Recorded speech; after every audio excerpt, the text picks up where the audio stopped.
Welcome everyone to our Opportunity Zone webinar. We haven't really covered Opportunity Zones really over the last year, but kind of given the number of questions we've had over the last few months and then some of the timely deadlines that are coming up at the end of the year, we thought that it was a kind of an opportune time to review what we've seen so far for Opportunity Zones.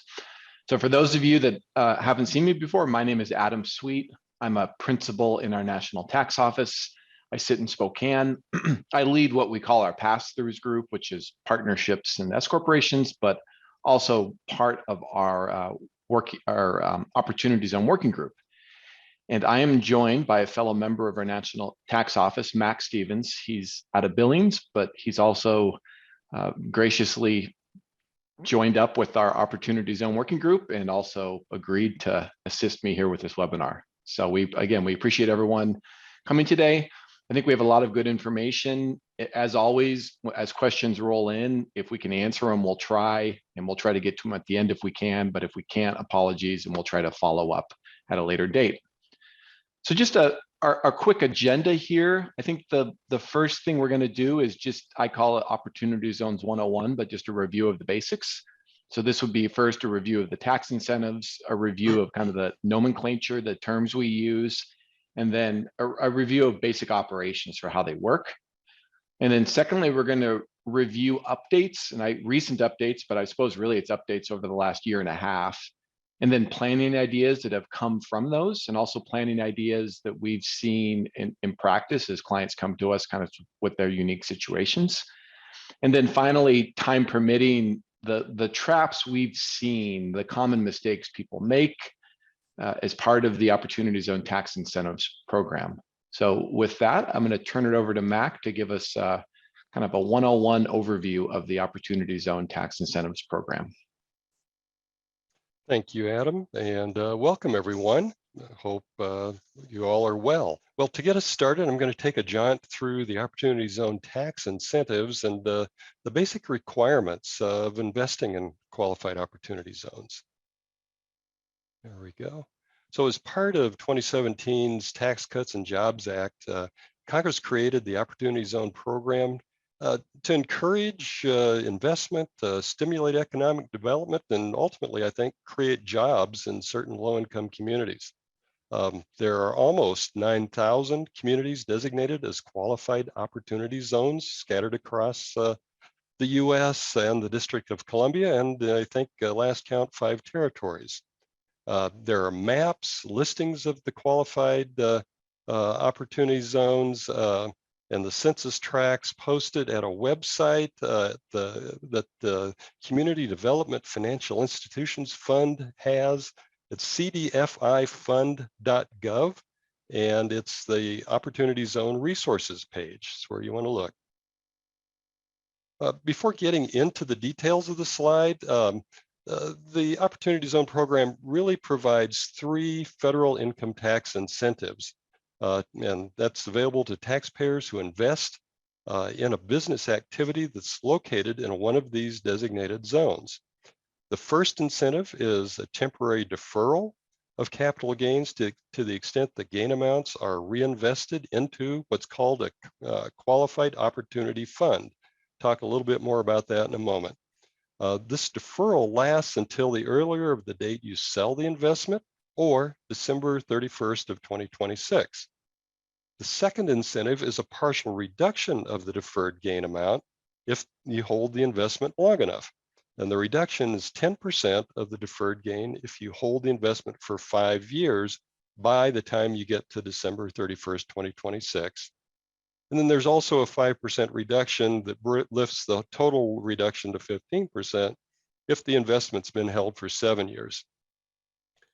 Then the third incentive is a permanent exclusion of the gain from the sale of the investment if it's held at least 10 years. And we'll go through that now with this slide, where we try to highlight these incentives with a simple example.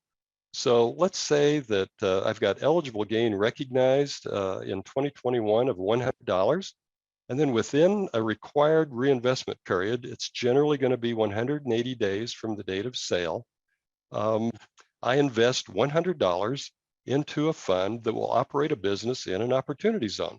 Well, by doing that, I can put off paying tax on the gain till 2026 or until I happen to sell the investment, if that happens sooner. If I want any benefit from that second incentive I mentioned, that partial reduction of the deferred gain, I need to make the investment not only within 180 days, but also by the end of this year, 2021. And that's because I have to hold the investment for 5 years to be eligible for what's a 10% reduction of the deferred gain amount. And if I do this and hold my investment for 5 years, I get a free step up in tax basis that effectively reduces my gain by $10 to $90. And that's what will be included in my taxable income for 2026.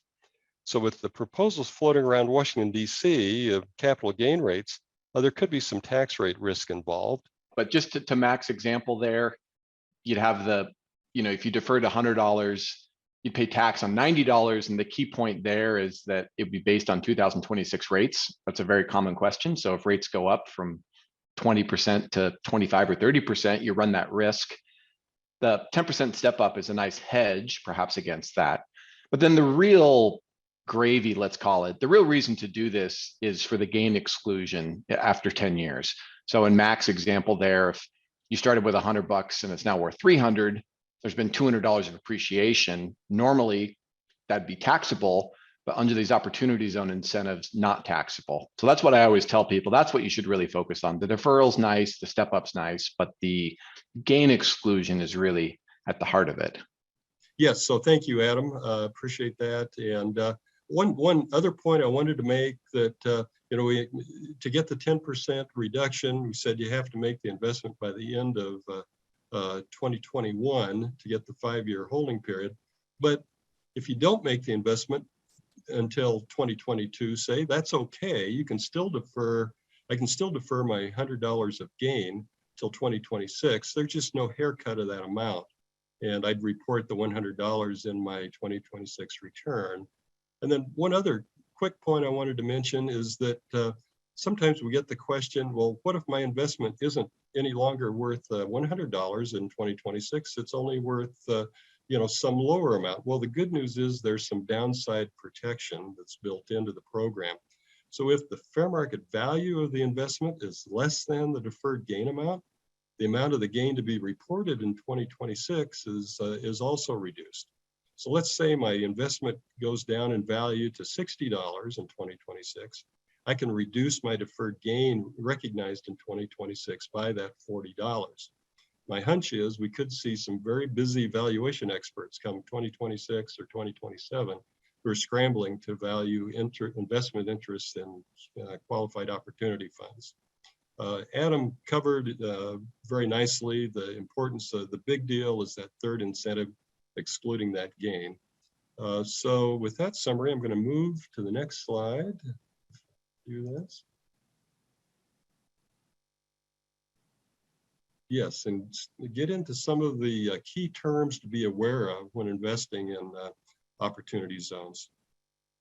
I already made mention of the Qualified Opportunity Fund, or QOF is how we'll describe it. Just to recap, taxpayer who wants to defer eligible gains has to invest the gain amount, and it's the gain amount, it's not the sale proceeds. So this is where it's a little different. Sometimes there's confusion about that. It's just the gain amount into one of these funds within 180 days of sale. General rule, there's some special rules that apply for gains that are passed through by S corporations and partnerships, and Adam will get into that, a lot of flexibility there. The fund itself is a special purpose vehicle for handling these investments. It can be a partnership, an LLC, a C corporation, an S corporation, a REIT or RIC. But importantly, it can't be a disregarded entity. So it can't be a single member LLC. There's no pre-approval process with the IRS. Basically, the fund self-certifies itself. It monitors whether at least 90% of its assets are what we'll call good, qualified opportunity zone property. That's the term we'll get to in a moment. The results of the tests are reported annually in the fund's timely filed tax return. And if you want to see what that reporting looks like and what the certification looks like, take a look at IRS Form 8996. Now, it's perfectly fine for taxpayers to invest other money into a fund over and above the eligible gain amounts. Doing that results in what the statute calls a mixed investment, and they just simply don't qualify for any of the opportunity zone incentives. There's no gain deferral, there's no reduction, there's no gain exclusion. Continue on with some other terms. Here we go. As I mentioned, the Qualified Opportunity Fund, or sometimes we'll just refer to it as the fund, needs to monitor whether it holds at least 90% of its assets in good QOZ property. Well, to do this, the fund can either directly purchase QOZ business property, or it can acquire shares of stock or a partnership interest in a subsidiary entity that itself owns the QOZ business property. So if a subsidiary is used, it needs to qualify as a QOZ business. And when we get to our diagrams, we'll show that subsidiary as a QOZB.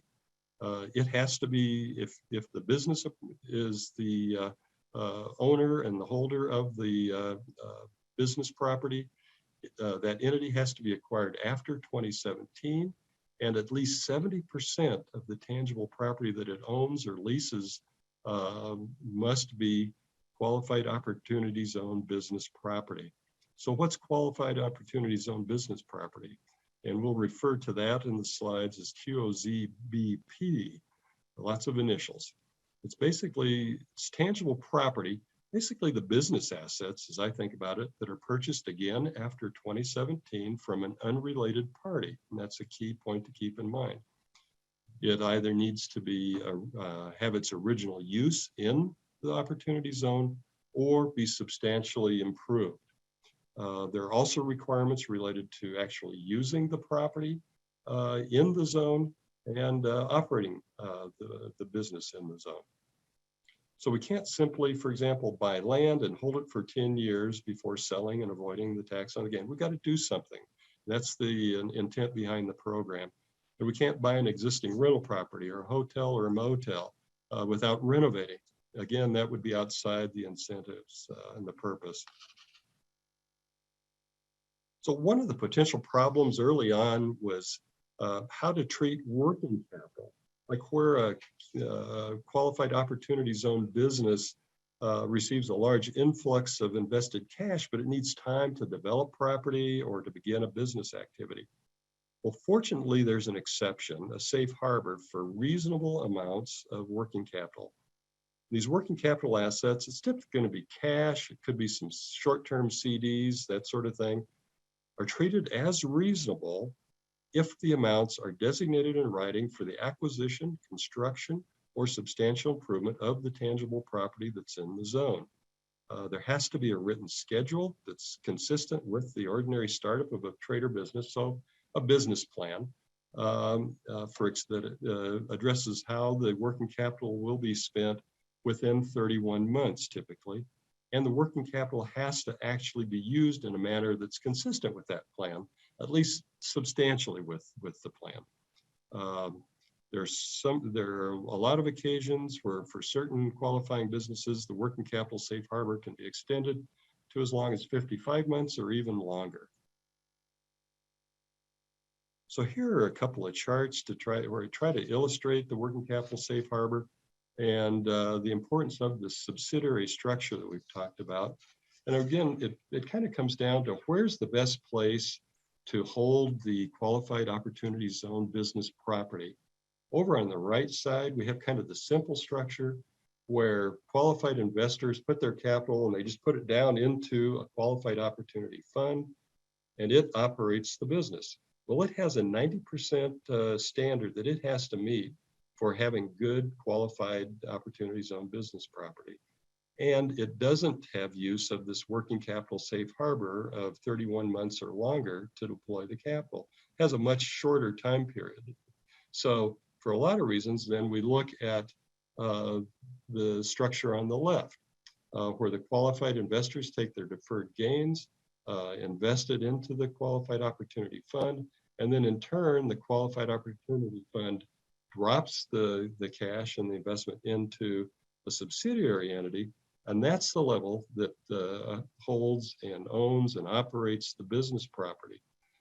It has a 70% good qualified business property standard that it has to meet.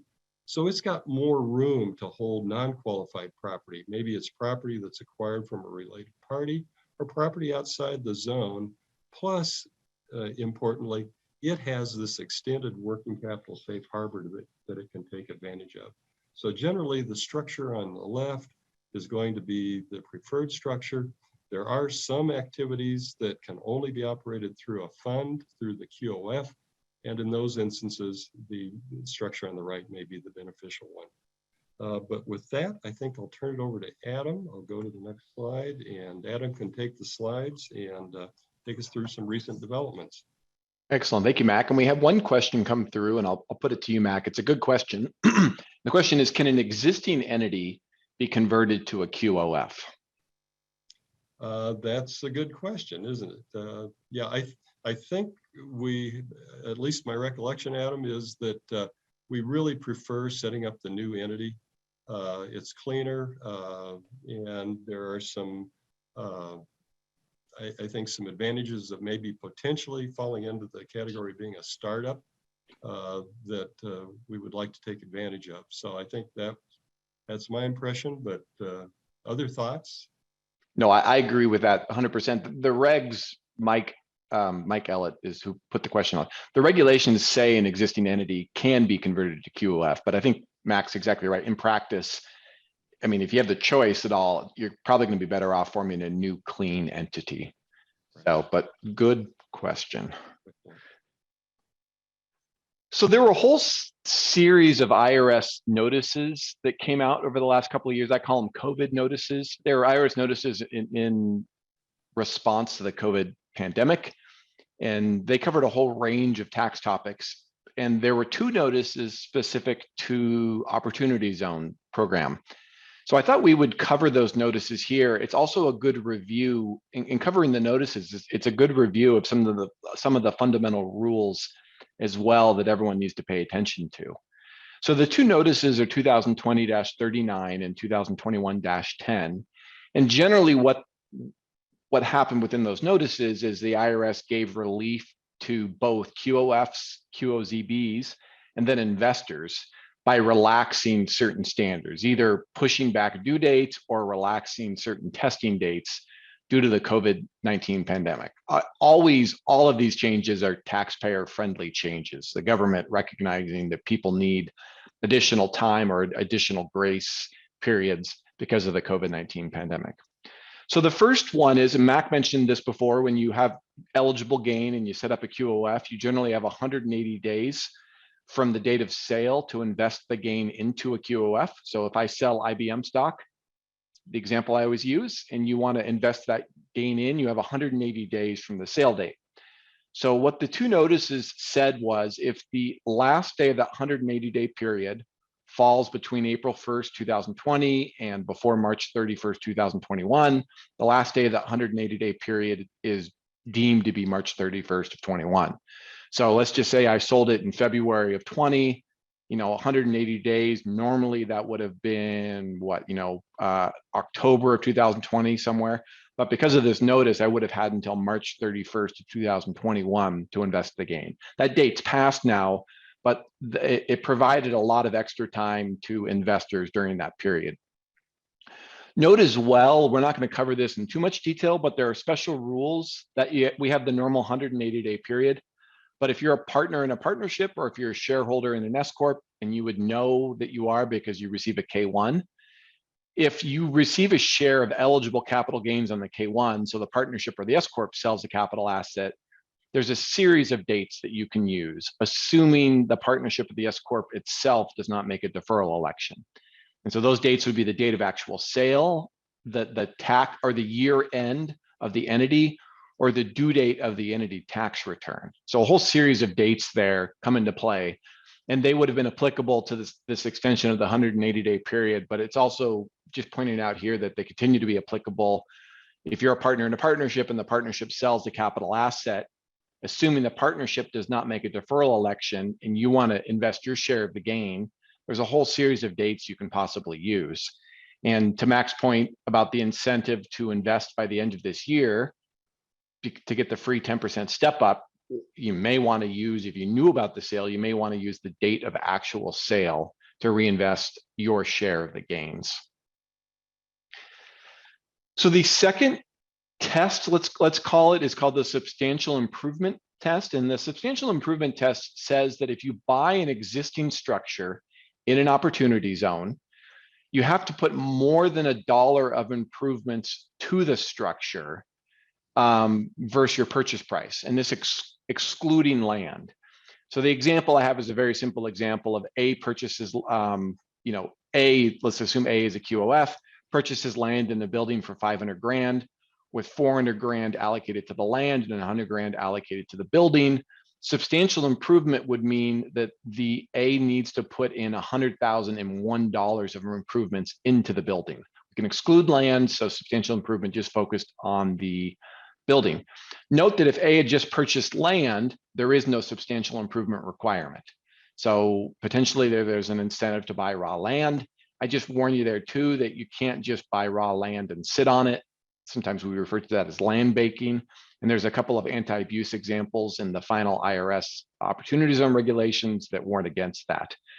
But back to the COVID notices, what they did was basically they extended the substantial improvement period. So normally you'd have 30 months to substantially improve property. And what they said is the period between April 1st of 2020 and March 31st of 21, you can ignore that time period. So basically that full year, you can ignore it for purposes of the 30-month substantial improvement period. So practically speaking, what that does is add an extra year to the normal 30-month substantial improvement period. So practically speaking, that's 42 months if you're covered by that. Normally speaking, QOFs have to hold quote unquote good assets, and 90% of the QOF's assets generally need to be quote unquote good assets. And keep in mind, there's even a smaller threshold for if you hold cash or stocks or what are called non-qualified financial assets, it's actually even, you can only hold up to 5% for those. But the general test is a QOF, 90% of its assets need to be good assets. To Mac's slide a couple slides ago, if you set up the tiered structure with the QOF owning 99% of a QOZB, and if the QOZB makes use of the working capital safe harbor, the QOF's interest in the QOZB is deemed to be 100% good. So that's another advantage there of the tiered structure. But specifically due to COVID, if any QOF ran afoul of this 90% standard, the penalties were waived for 2020. So if you were filing your Form 1065 or 1120S for a QOF, and you include the Form 8996 as part of that, that's where you report the assets of the QOF and the testing, you get automatic relief from that. You don't pay any penalties.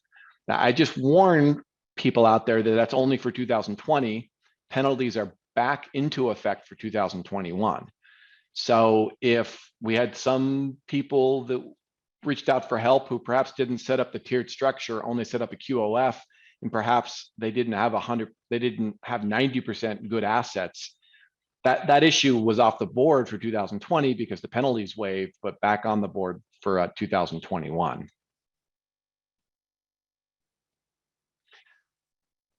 Working capital safe harbor, this is maybe the most significant change or extension granted through these COVID notices. And this, again, to keep saying, but back to Mac's discussion of the working capital safe harbor, where if you have the QOF on top and then the QOF owns the QOZB partnership, QOZB partnership can take capital and sit on the capital as long as it has a plan to use that capital for 31 months. What the IRS said in these two notices was you can receive up to an additional 24 months for a maximum safe harbor period of not more than 55 months. And then for certain startup businesses, that can be up to 86 months.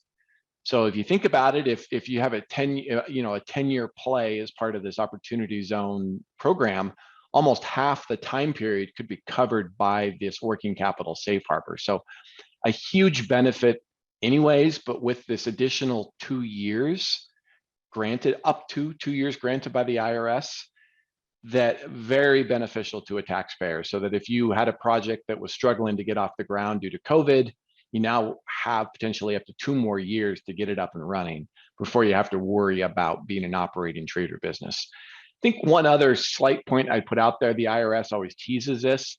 They always say the original working capital period is not an automatic 31 months, it's up to 31 months.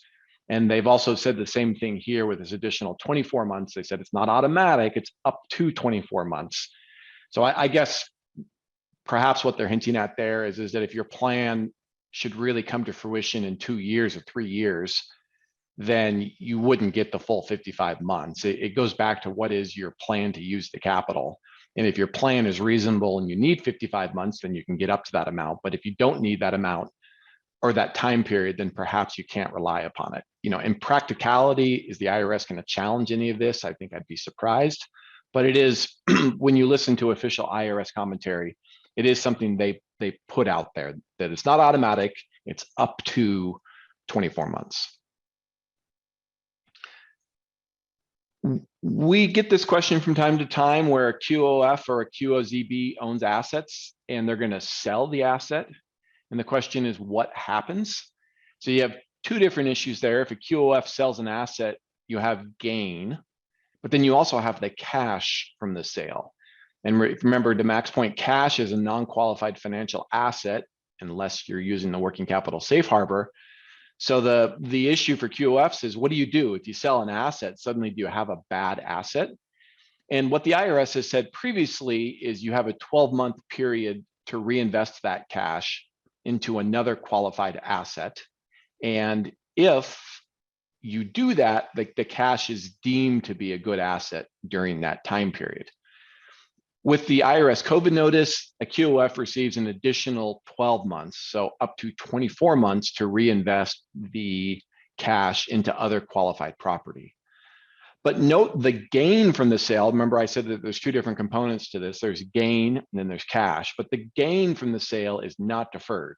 So the gain would still be reported out to the QOF owners on the K1. So when people say, well, how would you defer that? Potentially a 1031 exchange if you sold qualified real property, or maybe the QOF investors take their share of the gain, assuming it's capital gain, eligible capital gain, and maybe they make another Oz deferral election with respect to that gain.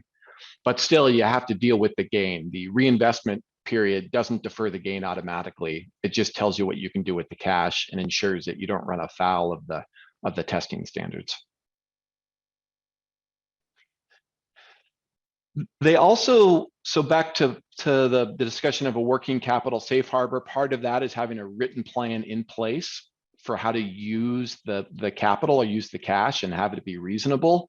Now, more than a few people discovered that maybe they started up a QOF in 19 and had a plan in place, and suddenly COVID dropped in March of 2020, and maybe it became shovels down for a project for 6 months. Maybe a project became untenable.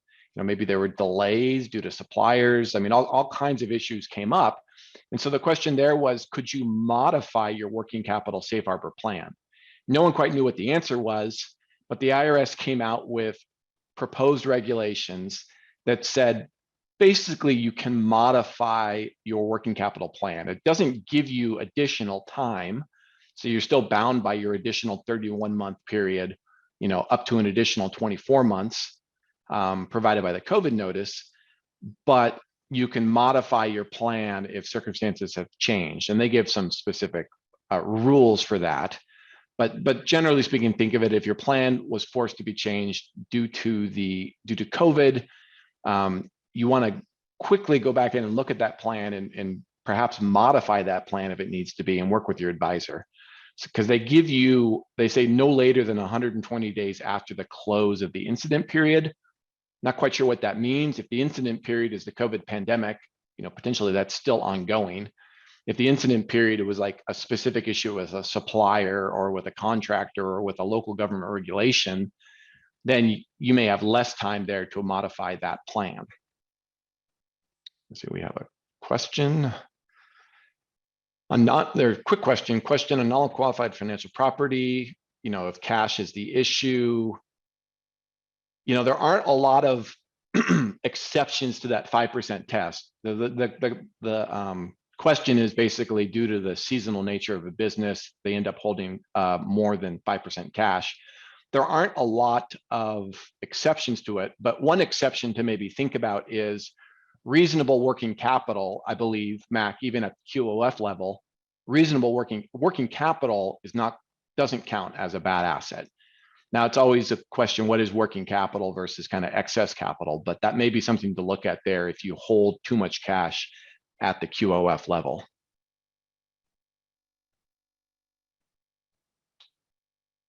And this is just further details, maybe a specific fact pattern where someone could use these proposed regulations to alter their working capital safe harbor plan.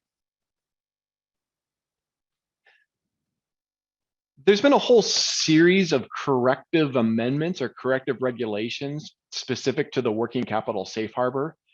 And part of the confusion has just been, even from the get-go, when proposed regulations were issued a couple of years ago, where the proposed regulations said, if you set up the tiered structure and you capitalize your QOZB entity and you have a working capital safe harbor plan in place, the question is always that cash that's inside the entity, is that cash just excluded completely from the testing requirements? Is it deemed to be a good asset? Is it deemed to be, certainly not a bad asset, but how do you account for that?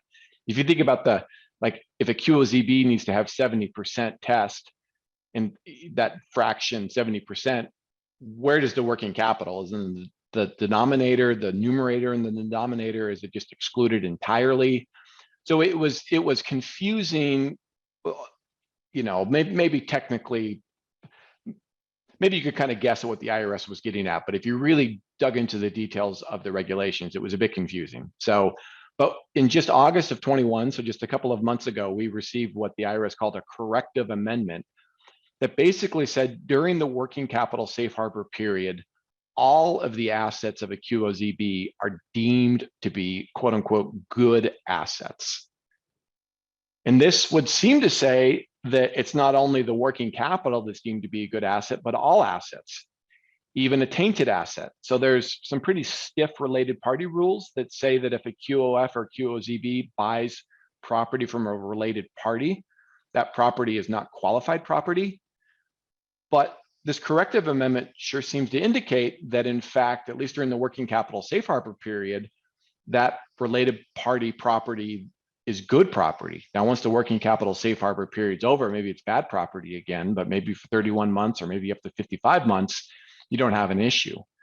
Also, generally, back to one of our first slides, QOZB property, qualified opportunity zone business property, generally it's got to be acquired by purchase after 2017.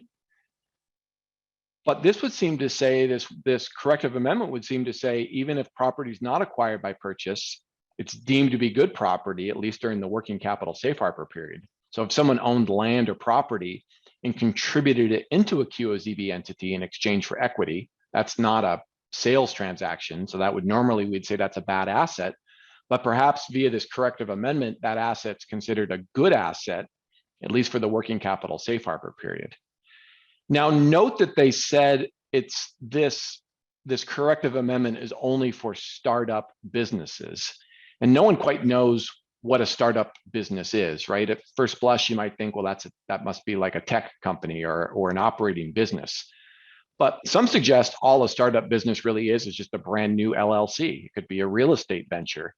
That a startup business just means it's a brand new entity. So back to the question we had from the beginning with the audience about, would you use an existing entity or a new entity? You can use an existing entity, but presumably an existing entity doesn't count as a quote unquote startup business, but a new entity does.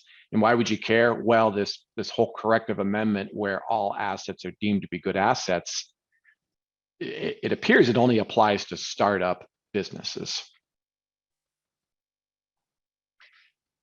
Just my point here too, that if you could have up to 120 months with this extended working capital safe harbor period, that more than half of the total time of the investment, if it's a 10-year play on something, more than half the time could be covered by the working capital safe harbor period. Just a huge benefit and a huge planning opportunity, I think, for a QOF, a QOZB, and investors.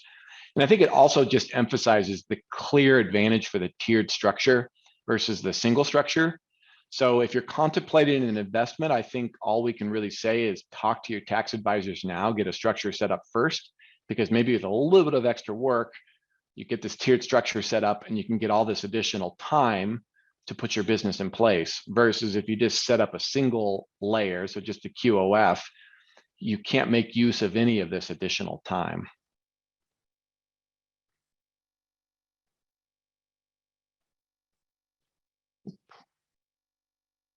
Yeah, and this just highlights that this is the same slide we used a couple of 6 or 7 slides ago, but really look at the last bullet points. What I added is on the left, we're using this tiered structure. Bad assets are deemed qualified during the working capital safe harbor period. On the right, if you just use the single tier, bad assets are tainted.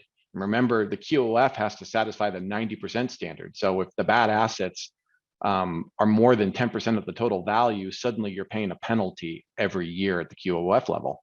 Versus at the QOZB level, there is the 70% standard, but even if the bad assets are more than 30% of the total value, during the working capital safe harbor period, they're all deemed to be good assets. So just the continued advantage of the tiered structure. And I really think in most cases, it's hard to think of a reason not to set up the tiered structure. There probably are specific instances. Mac pointed out that there's some businesses that are what maybe are referred to as sin businesses, and maybe they're not sin in the sense that we think about it, like it could be a golf course, for instance. Those can only be operated at the QOF level. So there's maybe some reason there, but we have not run into too much of that. Our typical client is either going to be making a real estate play or starting an operating business. And for both those cases, the tiered structure is clearly the most advantageous structure. So if that corrective amendment that I keep talking about that says that all assets of the QOZB are deemed to be good assets during the working capital safe harbor period, this raises some pretty significant planning opportunities. And I just would emphasize this is fairly new. So this corrective amendment came out in late August. So we've just been kind of processing this over the last couple of months. And there may have been prior advice we gave, and certainly other people gave, where we're revisiting that advice. It certainly wasn't wrong prior advice we gave, but there may be some corrections that can be made to put people in a better position. And this is really specifically where we get a client that comes to us frequently that owns property in an opportunity zone, and they've owned it for a long time. So they didn't acquire it after 2017. So that property is not good QOZBP.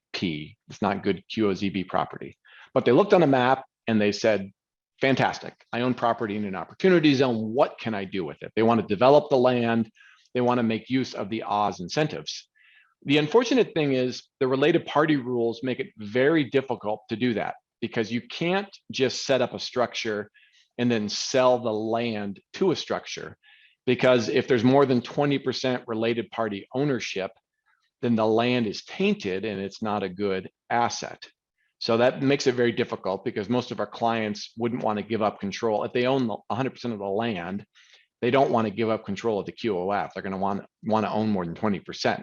And if they use family members, let's say even the taxpayer gives up, taxpayer only owns 15%, but their daughters or sons or wife or brothers or sisters own the QOF, those related parties are all roped in for purposes of determining the 20% threshold. So end of the day, the answer is it's very difficult. One thing that can work is, and we've suggested this in the past, is there is no related party prohibition against leasing. There's some heightened standards you need to pay attention to, but you can 100% control a QOF, QOZB, and 100% control land, and you can lease the land to a QOZB. So one planning idea that we've certainly put out there to clients is lease the land to a QOZB. The land itself will never be a good asset because it's owned by the the taxpayer outside, but all the improvements to the land could be good. So that could work. But with this corrective amendment that the IRS put out in late August of just a couple months ago, now that we know that even tainted assets can qualify as are deemed to be good property during the working capital safe harbor period, one idea now is you could just contribute the land into the QOZB. Forget the lease, just contribute the land. And sure, the land it's not acquired via purchase, so it's a bad asset. But during the working capital safe harbor period, it's deemed to be a good asset. And as long as the improvements you make to the land by the end of the working capital safe harbor period exceed 70% of the total value, you've seemingly satisfied the 70% threshold for QOZB, for the QOZB. And so at the end of the working capital safe harbor period, you're good to go. Sure, you have the land, it wasn't acquired by purchase, it's tainted, but that it's less than 30% of the total value, so you wouldn't pay any penalty there. It's a little confusing because there's some old guidance from the IRS, like when I say old, from 2 or 3 years ago, where the government said that if you have bad property and you make improvements to bad property, the improvements are tainted. I think a lot of commentators interpret that to mean an existing structure. So if you contribute a building, making improvements to the building are tainted. And the reason why people interpret it that way is the government just said that administratively, it would be very difficult for it to track the historical tax basis and the improvements. So people have suggested that that same concern doesn't exist for land. If you contribute land into a QOZB, that land has just you can't depreciate land, so that's just your historical cost basis. And if you make improvements to it, it's very easy to separately track those improvements. So maybe you get over the warning here from the government on that asset. And there's further support here for what we've just described, as this is from an IRS website, that it suggests that you can contribute property to a QOZB business. And the IRS says, yes, the building can be QOZB property. And what they say is the land that's contributed is not QOZB property, but the improvements made on top of the land are QOZB property. So it seems to say that the IRS is suggesting this fact pattern here, my possible solution 2, works.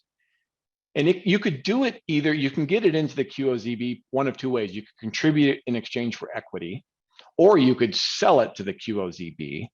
And selling it would trigger gain. Maybe you can sell it for a note so that you spread out the gain over time. But there's probably 2 different ways to get it inside the QOZB.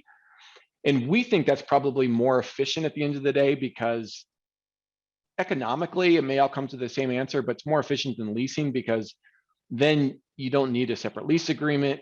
You don't have this land outside the QOZB. If you have an existing leasing arrangement, it may be as simple as canceling the lease. You have to look at that to make sure there's no income tax effects to it, but canceling the lease and then contributing that property that was leased into the QOZB. So it's even if you have the existing leasing arrangement, it may be possible to look at that and make use of these 2 situations.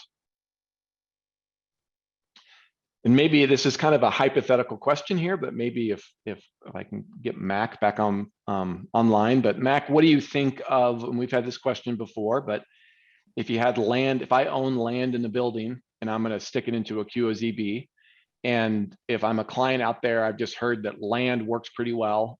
If I contribute land in, that works well, but contributing to building could be problematic. Well, what if it's old and decrepit and I just want to demolish the building after contribution? Would that work? Well, there could be different opinions, so I'll be interested in what you think. But in my mind, when I think about that, typically when the building is demolished in those circumstances, the basis just goes into the land. And so, maybe some question, but I would sure take the position that that's land basis going in, and that could be improved and be good improvements would be the position I take. Might make sense, I wonder, to demolish the building before it goes in, potentially too, if you wanted to try to slim that. But that's my impression. I haven't had the question, but I've kind of suspected we might get the question at some point. So. Yeah, I agree 100%. It's a similar question comes up where if you think back to the substantial improvement test I reviewed, where you have 30 months. If you buy land in a building, you have to improve the building. So sometimes people ask, well, what if it's a super valuable land and there's a shack, on the lot? Can I just demolish the shack and just consider it land and there's no substantial improvement? I think conceivably, yes, it probably goes to two, how much value is really there to the building versus the land. And maybe at some point, the more value there is to the building, maybe it becomes more difficult to make that argument. But no, I agree 100%. So I think in the last kind of bit of time here, Mac and I, maybe we'll go back and forth on some of kind of common issues we've seen. I call it traps for the unwary. And typically these comes up where a client goes out and, for lack of a better term, they do it themselves, right? They get inspired, they go out and buy property, and then afterwards they tell us they did it. And so it's kind of the issues we've seen where people don't work with a tax advisor up front to structuring it. And so maybe just as a warning to people out there, and then maybe what fixes there could be. So kind of maybe the first one, Mac, and I'll tee it up for you, but just we've seen this from time to time of people look on a map, they see property in an opportunity zone, and they just buy the property. And then they call us and they say, great, I have gains. I just bought property in an opportunity zone. This must be great, right? Tell me what else I need to do and kind of what's the issue there. Yeah. Well, and I think you covered it well in this last section, Adam. I think it's a lot of advantages to getting the structure in place, getting the property into the QOZB, so much more flexibility there and then you've got to navigate the unrelated part or the related party rules if the property is already purchased. And so you're looking at leasing or contributing. It just complicates things so much to try to work around and get it into the zone that it's so much better at the front end to get the structure in place and then acquire the property. Yeah, I agree 100%. I mean, that's my biggest advice when people reach out is get the structure set up first, talk with a lawyer, talk with us, get the structure set up, then acquire the property. Sometimes we can fix it if someone get the steps out of order, but sometimes we can't fix it if people get the steps out of order. Adam, there's a good question that popped up in the chat. We might want to address that. I think we might have something along those lines coming up, but it's, can you speak to how loans and depreciation recapture impact the gain exclusion? And gives an example. But basically that question, I think that we've had come up, you do a project, typically it could be a hotel or it could be a rental project. You use debt to do improvements. You've got a lot of property to depreciate, get big depreciation. These are like any other investment at that point. During this 10-year holding period where there's income, there's losses to deduct, you've got basis considerations and all that. But I think the question is, what happens then when that property is sold? Is there depreciation and recapture to deal with? I think it's a good question. Yeah, so leverage works really well. I think I would say first, like Mac talked about early on, mixed investments, which is where you have qualified gain and non-qualified gain. You can certainly do that in a QOF. I think the better structure is really, if you need extra capital, put your eligible gains into a fund in the QOZB, then borrow at the QOZB level, because you don't have any dilution at the QOF from that. And then also leverage, if the QOF and QOZB are partnerships, leverage gives you tax basis under the partnership rules, the debt. And so if you get, bonus depreciation, all that kinds of stuff, that can flow out. And it's a little uncertain. I will say this. I mean, first of all, it's clear at the 10-year mark when you sell your property, there is no depreciation recapture. I think the IRS has been clear on that point. So if, normally speaking, there's depreciation recapture when you sell a partnership interest. There's nothing there. The one a little bit fuzzy idea is in 2026, when, as Mac mentioned early on, the deferred gain that you invest in, you have to pick up tax on that. Is it just the deferred gain, or is there any kind of, recapture piece to that? I don't, I'm going to be careful. I don't think there's a recapture piece, but I think we've heard maybe the IRS suggest, the IRS has suggested that they were concerned. One thing the IRS was concerned about is that people, right before 2026, people were worried or the IRS was worried people would use debt and to take a debt finance distribution out of the QOF with the goal of driving down the value of that QOF interest to avoid the deferred gain.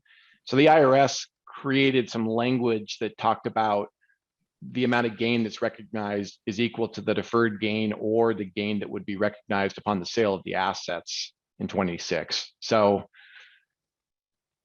it's a little, maybe, certainly I can speak with confidence at the 10-year mark, no recapture. In 2026, I think no recapture, but I mean, would you agree with that, Mac?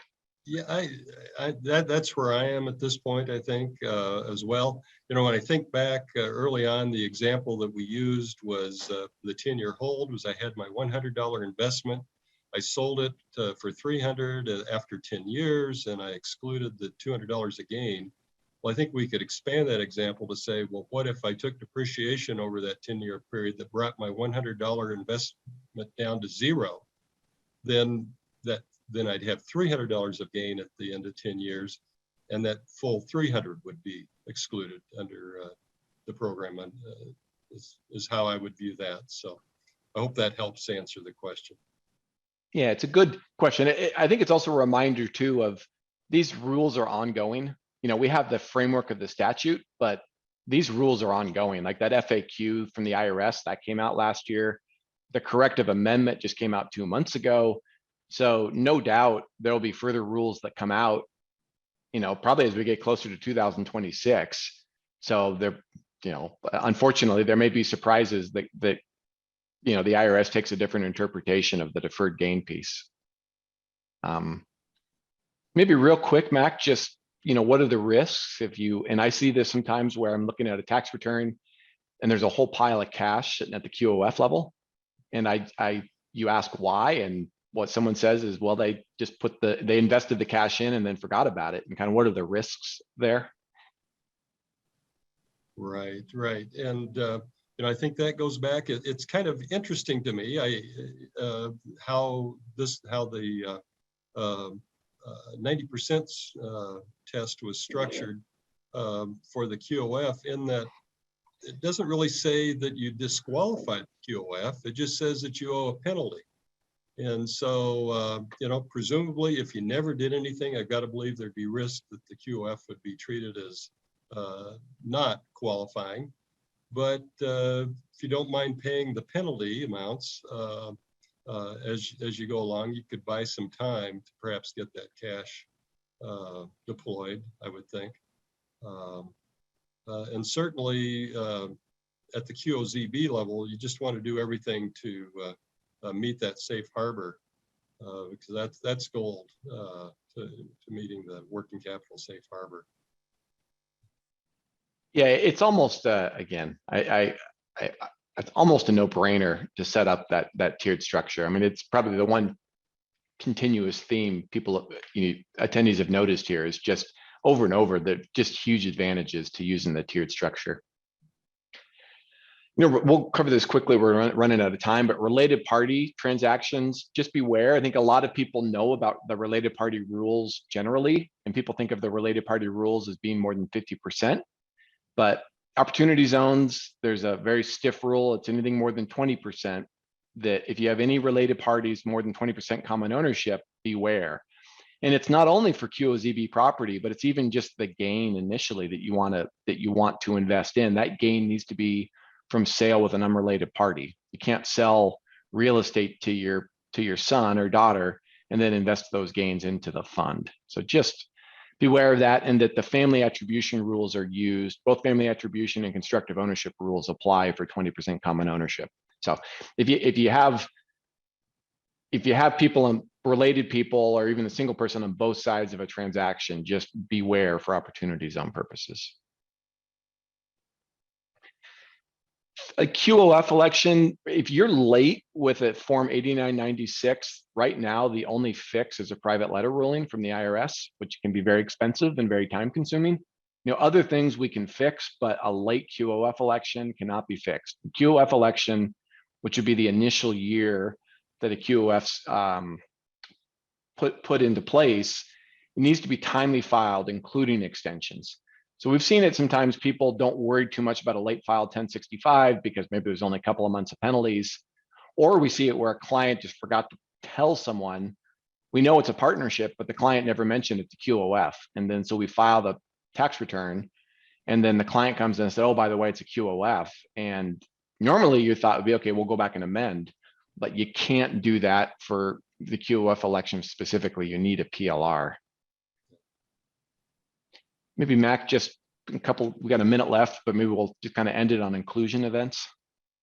Yeah, so, these are not, at least in my mind, not always intuitive. There are occasions that referred to as inclusion events where some transfer happens, something happens, and that triggers recognition of the deferred gain prior to when it would be recognized.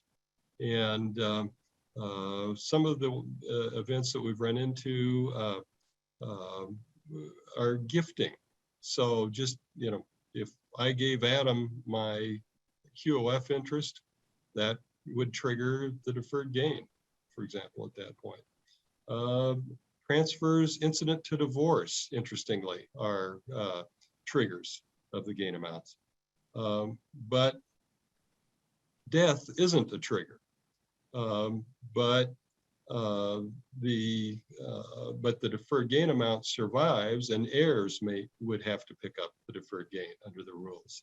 So you can look at it, and there are some potential advantages when it comes to doing a 1031 exchange if you're looking to get out of gain recognition and defer gain. The downside, in my mind, is 1031 exchange. You have to, the entire proceeds, in essence, need to be exchanged or put into like-kind property if you want to defer all the gain. Whereas, as I pointed out earlier, with the opportunity zones, you just have to invest the gain amount. But that might be an alternative to think about. And then contributions of IRS, there was some question about it, but IRS has said that they are okay with, you have to form the QOF first, but there is the possibility of then subsequent to forming the QOFs, those interests can be transferred to a new partnership that would be like a feeder partnership that would be like a holding company of multiple QOFs. And that's doable. I'm not always sure that's the wise thing to do, but that's doable. So. Yeah, so I think with that, we're at time. The one other, we're going to miss our last slide. I just, in closing, just warn everyone, we've been focused on the federal income tax side of things. In the states, some states conform to these tax incentives, some states don't. The notable one that comes to mind, California, does not conform. So if you live in California, you can defer the tax for federal purposes, but you're going to owe California tax on your qualified capital gain. And then quickly too, there's a question, Mac brought up 1031 exchanges, but someone asked if you could defer some gain via 1031 exchange and then invest the rest of the gain into an Oz investment. Yeah, you have boot. If you don't roll over all your proceeds from a 1031 exchange, that's boot, but you could potentially then roll that boot, I think, into an Oz investment to defer some of that gain, potentially. You'd want to first talk with the Oz incentives are quite a bit more flexible than the 1031. So you'd want to talk to your intermediary or whoever your tax advisor is in the 1031 front, but potentially there. So with that, I just thanks everyone for sticking with us for this hour, and please reach out. If you're an existing Eide Bailly client, reach out to us or to your local Eide Bailly professional help on this.